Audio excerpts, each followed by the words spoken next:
لقد خلقنا الإنسان في أحسن تقويم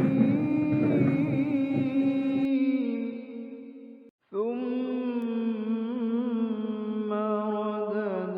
رددناه أسفل سافلين إلا الذين آمنوا وعملوا الصالحات فلهم أجر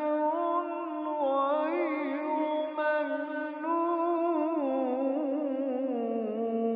ممنون فما